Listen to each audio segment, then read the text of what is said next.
తెలంగాణ గతిని మలుపు తిప్పిన ఘట్టం దీక్ష దివస్ అని నేడు ఆనాటి ఉద్యమ చైతన్యాన్ని మరోసారి గుర్తుకు తెచ్చుకుందామని తెలంగాణ అజరామరమ చరిత్రకు వీరోచిత సంతకం దీక్ష దివస్ అని రాజ్యసభ మాజీ సభ్యులు కెప్టెన్ వడతల లక్ష్మీకాంతరావు అన్నారు. హన్మకొండలో మొదలవగా తెలంగాణ అమరవీరుల స్తూపానికి కాళోజీ విగ్రహానికి పూలమాలలు వేసి నివాళులర్పించారు.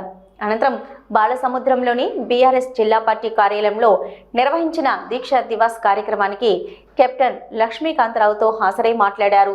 రాష్ట్ర స్వీయ రాజకీయ అస్తిత్వం కోసం దీక్ష దివస్ స్ఫూర్తిగా పునరంకితం అవ్వాలని పిలుపునిచ్చారు.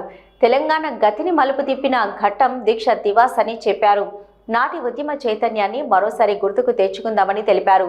దేశాభివృద్ధికి తెలంగాణను ఒక మోడల్గా నిలిపేందుకు ఆ రోజే బీజం పడిందని అన్నారు. నవంబర్ 29న దీక్ష దివస్ సందర్భంగా ఆనాటి చరిత్రను గుర్తు చేశారు. తెలంగాణ అజరామరమ చరిత్రకు వీరోచిత సంతకం దీక్ష దివస్ అని పేర్కొన్నారు. నవంబర్ 29, 2009 తన జీవితంలో మర్చిపోలేనని చెప్పారు.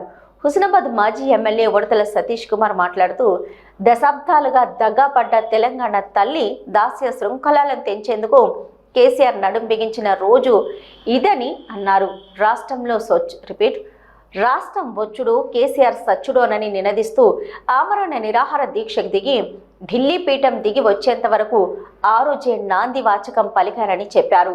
అయితే కాశ్మీర్ నుంచి కన్యాకుమారి వరకు దేశ రాజకీయ వ్యవస్థను ఒప్పించి మెప్పించి కులమతాలకు అతీతంగా తెలంగాణ రాష్ట్రం కోసం ఏకం చేసిన ఘనత కేసీఆర్కే దక్కుతుందన్నారు. బీఆర్ఎస్ పార్టీకి సంబంధించిన వాళ్ళని గట్టిగా మనం ప్రచారం చేసుకోవాలి, మనం చెప్పుకోవాలి, మన ఊళ్ళో తిరగాలి.